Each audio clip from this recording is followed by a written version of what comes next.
الحمد لله رب العالمين، والصلاة والسلام على صفوة رسله وخاتم النبيين سيدنا ونبينا وشفيعنا محمد وعلى آله وأصحابه الطيبين الطاهرين وعلى من تبعهم بإحسان إلى يوم الدين. أما بعد، فأعوذ بالله من الشيطان الرجيم. بسم الله الرحمن الرحيم.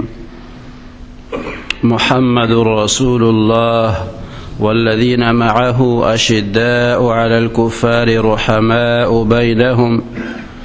صدق الله العظيم وبلغنا رسوله النبي الكريم. إن الله وملائكته يصلون على النبي يا أيها الذين آمنوا صلوا عليه وسلموا تسليما. اللهم صل على سيدنا ومولانا محمد وعلى آل سيدنا ومولانا محمد وبارك وسلم وصل عليه. اللهم صل على سيدنا محمد وآله وصحبه وسلم. اللهم صل على سيدنا محمد وآله وعطرته بعدد كل معلوم لك.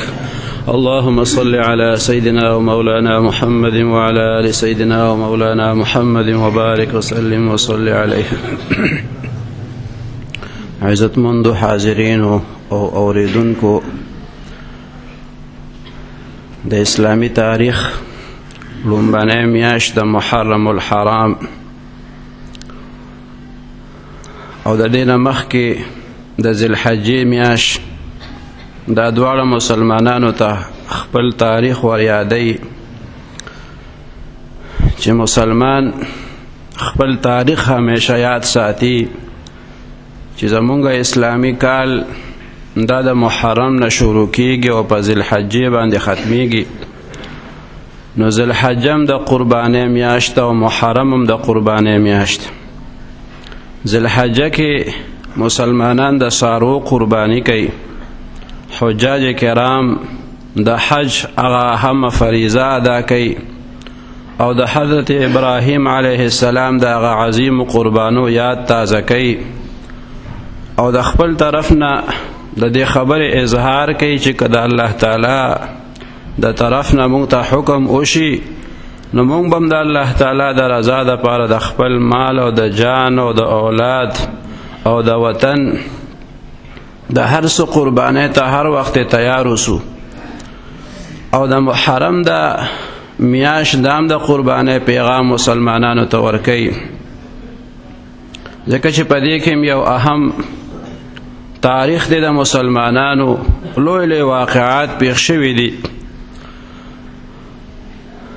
د محرم میاشت زمونږ د اسلامی کال لومبنی میاشت، عیسوي حساب چې هغې ته میلادي حساب ویل کېږي، خلک د جنورۍ نه شروع کوي. زمونږ د مسلمانانو تاریخ هغې ته هجري تاریخ ویل کېږي، د هجرت د نبی کریم صلی الله علیه وسلم. او د هغې لومبنۍ میاشت د محرم میاشت، گویا د هجرت هم د قربانۍ پیغام ورکوي او هجری کال مسلمان ته د قربانۍ پیغام ورکوي چې هجری کال ته څه ته وایي. هجرت د نبی کریم صلی الله علیه وسلم مکې مکرمې نه مدینې منورې ته. او دا یوازې د یو فرد یا د یو شخصیت هجرت نه دی، بلکې د تمامو مسلمانانو د مکې مکرمې د هغې عظیمه قرباني ده چې خپل وطن، خپل کلی، خپل کور او علاقه او خپل کاروبار هغه هر څه پرېږدي د الله تعالی د رضا دپاره او د نبی کریم صلی الله علیه وسلم سره مدینې منورې ته ځي. نو هجری کال مونږ ته د قربانۍ پیغام راکوي، ځکه هجرت د قربانۍ شی دی. د کور کلي نه او د علاقې نه وتل او د الله تعالی د دین دپاره د هر څه نه تېرېدل، دې ته قرباني ویل کېږي. بیا د محرم دغه لومبنۍ ورځې چې په دې کې د مسلمانانو دویم خلیفه حضرت سیدنا عمر فاروق رضی الله تعالی عنہ هغه مبارک پکې د شهادت هغه لوړ مقام ته رسیدلی دی. د کربلا واقعاتم اهم واقعات دي. دا د هجرت په 80م کال باندې دغه واقعه پیښه شوې ده. د محرم د اهمیت په باره کې حضور پاک صلی الله علیه وسلم مبارک هغه مبارک په دغه لسمه د محرم باندې په خپله روژه نیولې ده او صحابو ته د روژې امر فرمایلی دی. د رمضان شریف د روژو د فرضیت نه مخکې به دغه روژه فرض وه. حضور پاک صلی الله علیه وسلم چې هجرت وکړو مدینې منورې ته، هلته به یهودم د محرم په لسمه ورځ باندې روژه نیوه او وی به چې دا هغه ورځ ده چې الله تعالی موسی علیه السلام ته نجات نصیبه کړی د فرعونیانو نه، د فرعون د هغه ظلم نه او د هغه د هغه زیاتي د هغه فرعونیت نه الله تعالی موسی علیه السلام او بنی اسرائیل ته نجات ورکو. دا د محرم لسمه ورځ وه. نو مونږ هغه خوشحالي کوو، د الله تعالی په هغه نعمت باندې شکر ادا کوو او د محرم په لسمه باندې روژه نیسو. نو حضور پاک صلی الله علیه وسلم او فرمایل چې فنحن احق بموسی منکم، مونږ خو د موسی علیه السلام سره ستاسو نه زیات حقدار یو چې د هغه په خوشحالی باندې مونږ خوشحالي وکړو. ځکه هر پیغمبر د بل پیغمبر سره د پیغمبر هغه ډېره لویه ورورولي لري. نو د موسی علیه السلام خوشحالي هغه زمونږ د ټولو خوشحالي ده، د هغه مبارک نجات هغه زمونږ د ټولو نجات دی، د هغه تکلیف زمونږ د ټولو تکلیف دی. نو چې الله تعالی په هغه باندې په دغه ورځ مهرباني وکړه، نو مونږ د رب العالمین د دغه نعمت په شکریه کې په لسم تاریخ د محرم روژه نیسو. بیا به صحابه هم دا روژه نیوه. پیغمبر علیه السلام مبارک او فرمایل چې آینده کال که زه ژوندی وم نو زه به ورسره د 9 تاریخ دا روژه نیسم، ځکه چې د دې یهودو نه زمونږ مخالفت راشي، مونږ د دې مشابهت نه اختیارو. د یو روژه نیسي نو مونږ به 2 روژې نیسو. فقهای کرام وایي پکار دا دی چې محرم کې روژې انسان نیسي نو چې د یو نه زیاتې روژې ونیوی شي، ځکه چې د یهودو سره مشابهت را نشي. ښه دا ده چې په 9مه روژه ونیوی شي او که په څه وجه انسان نه پاتې شي د لسم تاریخ روژه دې ونیسي او بیا دې ورپسې د 11مه ونیسي، نو د یهودو سره مشابهت نه به مونږ بچ شو. په دغه ورځ باندې د یوې ورځې روژه نیول د 1 کال د عبادت ثواب لري، د 1 کال ګناهونه په الله تعالی انسان ته معاف کوي. نو ښه دا ده چې په دغه ورځ باندې روژه ونیوی شي او په دغه ورځ د لسم تاریخ د محرم په خپل اهل و عیال باندې چې څوک فراخي راولي، په خپلو بچو په خپل کور کې څوک د رزق د طرفه فراخي په خپلو بچو باندې راولي د خوراک څښاک، نو الله تعالی د هغه کس په روزه کې برکت اچوي. او فقهای کرام او علماء کرام وایي چې په دې باندې تجربه شوې ده. دغه ورځ باندې چې چا په خپلو بچو باندې فراخي راوستې ده نو الله تعالی د هغه کس په روزه کې برکت اچوي. دغه واقعات د شهادت د حضرت سیدنا عمر فاروق رضی الله عنه او د حضرت امام حسین رضی الله تعالی عنه او دغه د صحابه دا قربانه مونږ ته پیغام راکوي چې مسلمانانو تاسو دا تاریخ یاد ساتئ. حضرت عمر فاروق رضی الله تعالی عنه هغه د حق دین د پاره بے مثال قربانی ورکړې ده.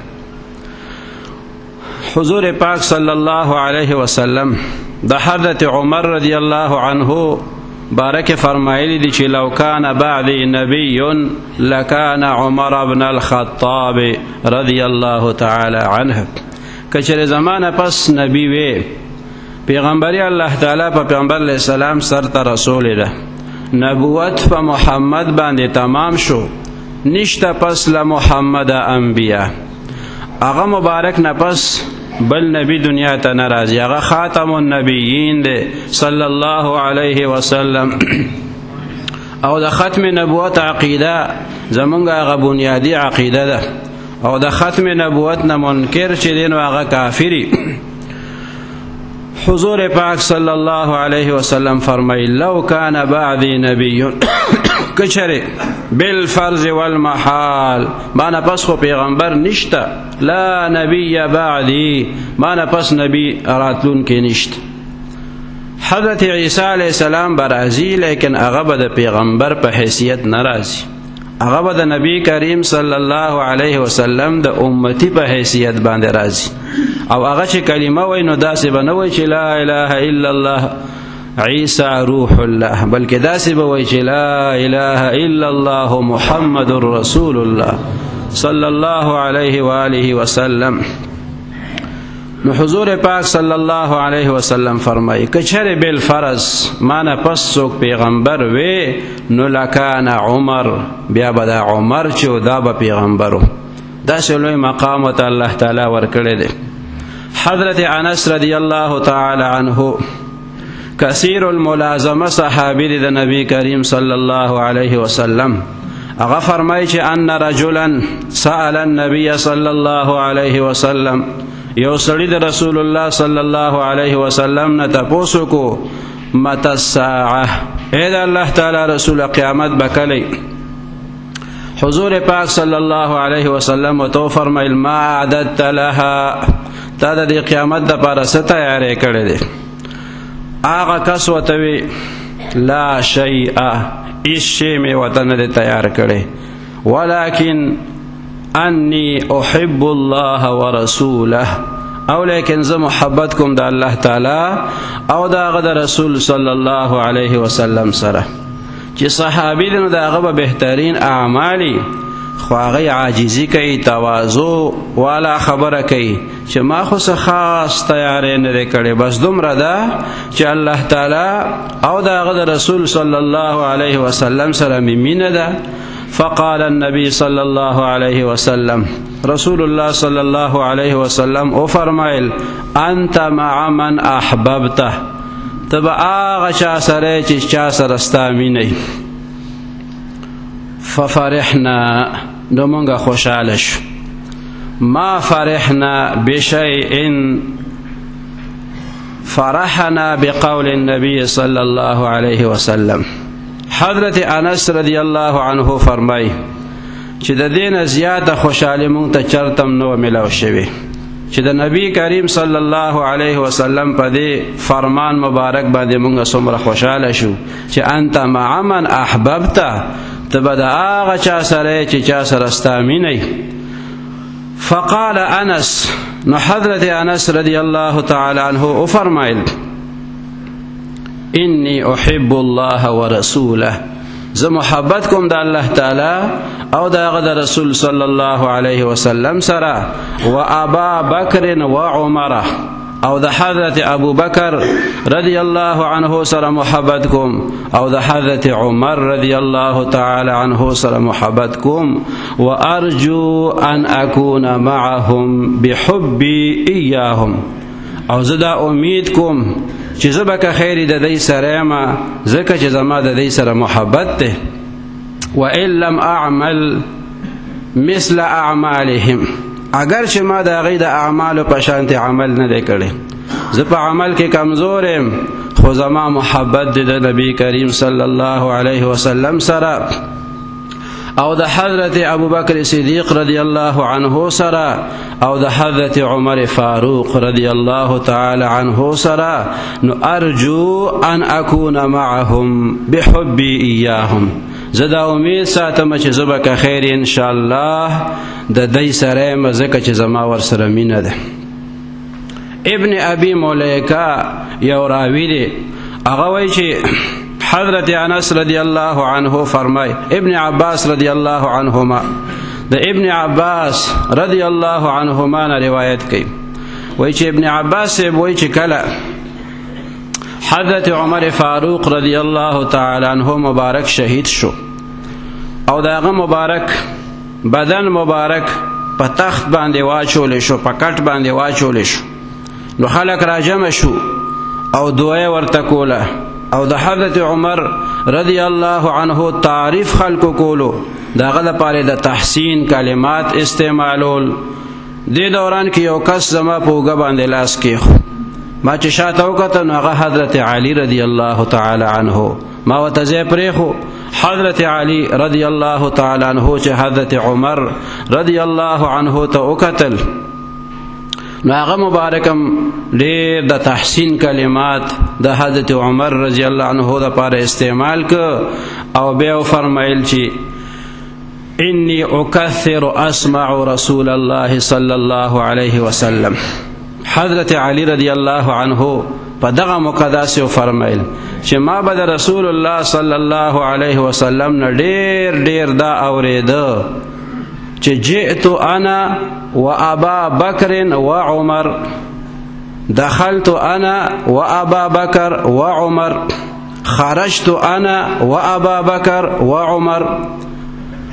حضرت علی رضی الله عنه فرمای چې ما د نبی کریم صلی الله علیه وسلم نه ډیر ډیر دا اوریدلی دي، ډیر ظلم ته اوریدلی دي چې هغه مبارک به خبره کوله نو وی به چې زه او حضرت ابو بکر او حضرت عمر رضی الله تعالی عنهما مونږ برالو، بیا به خبره کوله وی چې زه او ابو بکر او عمر لاړو، زه او ابو بکر او عمر داخل شو، زه او ابو بکر او عمر خارج شو دا غزه نه اوتو غزه ته. پیغمبر علیہ السلام به ډیره ډیره تذکره کوله د حضرت ابو بکر او د حضرت عمر رضی الله تعالی عنهما. او زما دا امید دی چې څنګه نبی کریم صلی الله علیه وسلم ځان سره د ابو بکر ډیره تذکره کوله او د حضرت عمر رضی الله عنه تذکره به ډیره کوله او دی به سره ډیره مرګتیا کوله په دنیا کې، نو دغه شانته به ډیر مرګري وي دی په آخرت کې د نبی کریم صلی الله علیه وسلم سره. او ما غسه شوی ده حضرت عمر رضی الله عنه او حضرت ابو بکر صدیق رضی الله عنه دواړو ته آغا صحبت د نبی کریم صلی الله علیه وسلم چې په دنیا کې نصیبو هغه ته په مزار کې په قبر کې په روزه کې مت الله تعالی نصیب کړی. دغه مبارکانو ته خصوصي وزیران او خلیفګان د نبی کریم صلی الله علیه وسلم ویل کېږي. د حضرت عمر صاحب زوی د عبد الله ابن عمر رضی الله عنهما هغه فرمایي چې رأى نبی کریم صلی الله علیه وسلم مبارک اوکت على عمر قمیصا ابیض. حضرت نبی کریم صلی الله علیه وسلم هغه د حضرت عمر سے په بدن باندې سپین قمیص ولیدو، سپین خشته لباس حضرت عمر رضی الله عنه اچول دي، ډیر سپین قمیص یې اچول دي. فقال النبي صلی الله علیه وسلم، نو نبی کریم صلی الله علیه وسلم مبارک او فرمایل هذا ثوبک غسیل ام جدید. عمر دا جامې دې نوی دی او کوینځلې شوی دی. دا اوس د محبت هغه انداز دی د صحابه سره د نبی کریم صلی الله علیه وسلم چې د خپل صحابي مبارک حضرت عمر صاحب رضی الله عنه سپین قمیص نبی کریم صلی الله علیه وسلم مبارک اولیدو وتوی دا جامې دی وینځلې شوی دی او که نوی دی. نو حضرت عمر رضی الله عنه تو فرمایل بل غسیل، اے دا الله تعالی رسول صلی الله علیه وسلم دا خو وینځلې شوی جامې دی. نو پیغمبر علیہ السلام مبارک تو فرمایل چې البس جدیدا، نوی نوی جامې دی الله تعالی درکي. او عش حمیدا، او خشته د سعادت زندگی دی الله تعالی درکي. ومت شهیدا، او تا ته دی الله تعالی د شهادت مرګ نصیب کړي. ځکه نبی کریم صلی الله علیه وسلم ته د شهادت مقام خو هغه معلوم دی. نو حضرت عمر رضی الله عنه ته دغه درې دعاګانې وکړي چې ستا دا جامه خو ټیک ده، دا زړه د وینځلې شوې ده، خو خدای دې تا باندې نوې نوې جامې واغوستی او الله تعالی دې تا ته د سعادت خشته زندگی نصیب کړي او چې مرګ راځي نو چې د شهادت مرګ د تراشي او مغسی شوی دی حضرت عمر رضی الله تعالی عنہ د شهادت په هغه لوړ مقام باندې الله تعالی فائز کړی دی. یو موقع کې حضرت عمر رضی الله تعالی عنہ هغه د نبی کریم صلی الله علیه وسلم نه اجازت غوښتو چې زه عمرې ته ځم، د عمرې اجازت راته وکړي. نو نبی کریم صلی الله علیه وسلم مبارک ورته اجازت وکړو او ورته وفرمیل چې اخي زما وروره لا تنسنا بدعائک، ای زما وروره اشرکنا فی دعائک ولا تنسنا، ای زما وروره عمره په خپلو دعاګانو کې ما ځان سره شریک ساته او ایروه مې ما. دا حضرت عمر رضی الله تعالی عنہ ته نبی کریم صلی الله علیه وسلم مبارک فرمایلی دی. حضرت عمر رضی الله تعالی عنہ 22,50,000 مربع میل 22,50,000 مربع میله علاقه باندې هغه حکومت کړی دی او د دومره فتوحات د هغه په لاس باندې اسلام ته الله تعالی نصیب کړی دی او د 4,000 نه زیات جماعتونه حضرت عمر رضی الله عنه جوړ کړی دي.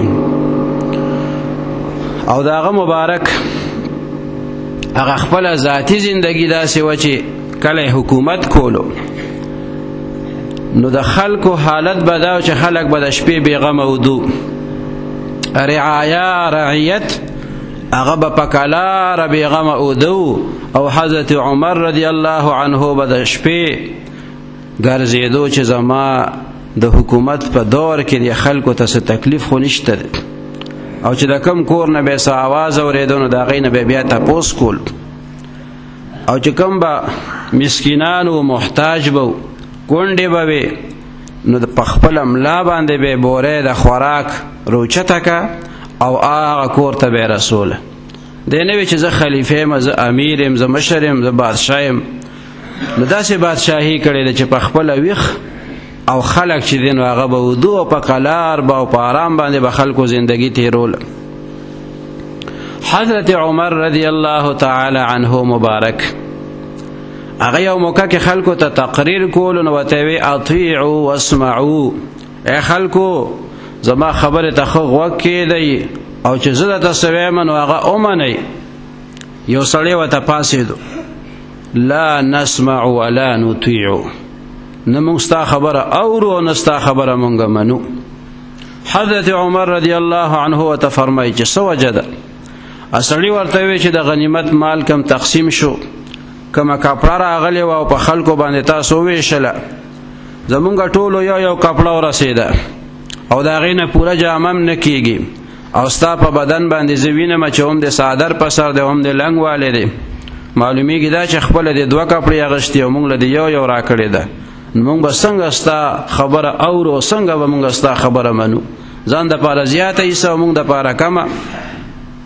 حضرت عمر رضی الله عنه خپل زوی ته اشاره وکړو، یا عبدالله ته ورته د دې خبرې جواب ورک. عبدالله ابن عمر صاحب پاڅېدو، هغه سړي ته وی چې کاکاجي ستا خبره ټیک ده، زما د پلار په بدن باندې تا ته 2 کپړې ښکاري، یو لنګ او یو څادر، خو دغه یو کپړه چې ده دا زما ده او د پلار مې نن جامې نه وې نو ما ورته دا خپله کپړه ورکړې ده. پلار مې چې عیسی اغوښتې ده نو یوه کپړه یې اغوښتې ده، څنګه چې نورو خلکو ته یو کپړه میلاو شوې ده، خو د ده په بدن باندې دا 2 کپړې که تا ته ښکاري نو دا یو زما ده او یوې خپله ده. بیا هغه سړی په ژړا شو او حضرت عمر رضی الله عنه ته وی چې قربان تاسو تقریر کوئ، بیان کوئ، مونږ به اورو او ته حکم کوه، مونږ به ستا د حکم پیروي کوو او ستا خبره به مونږ منو. نو د حضرت عمر رضی الله عنه او دارنګه د حضرت امام حسین رضی الله تعالی عنه د دې د قربانۍ د مونږ ته دا پیغام راکوي چې تاسو به همیشه د حق مرګتیا کوئ او د حق دپاره که د یو سړي سر قربانیږي، د مال او د جان، د اولاد او د وطن قربانۍ ته که ضرورت راځي نو د هغه قربانۍ نه به انسان مخ نه اړوي. دغې ته مسلماني ویل کېږي او دغې ته حق پرستی ویل کېږي. الله تعالی دې په دغه مبارک تعلیمات باندې موږ ته عمل نصیب کړي. واخر دعوانا الحمد لله رب العالمين. الحمد لله رب العالمين، والصلاة والسلام على أشرف الأنبياء والمرسلين وعلى آله وأصحابه أجمعين. اللهم أنت إلهنا ومعبودنا، فلا تكلنا إلى أنفسنا طرفة عين، وأصلح لنا شأننا كله، لا إله إلا أنت. اللهم إنا نسألك موجبات رحمتك وعزائم مغفرتك والغنيمة من كل بر والسلامة من كل إثم. لا تدع لنا ذنبا إلا غفرته، ولا هما إلا فرجته، ولا مريضا إلا شفيته، ولا ولدا إلا أصلحته وعلمته، ولا مجاهدا إلا نصرته، ولا عدوا إلا أهلكته وخذلته، ولا حاجة من حوائج الدنيا والآخرة هي لك رضا ولنا فيها صلاح إلا قضيتها ويسرتها يا أرحم الراحمين. رب اجعلني مقيم الصلاة ومن ذريتي ربنا وتقبل دعاء. ربنا اغفر لي ولوالدي وللمؤمنين يوم يقوم الحساب. وصلى الله تعالى على خير خلقه سيدنا ونبينا وشفيعنا محمد وعلى آله وأصحابه أجمعين برحمتك يا أرحم الراحمين.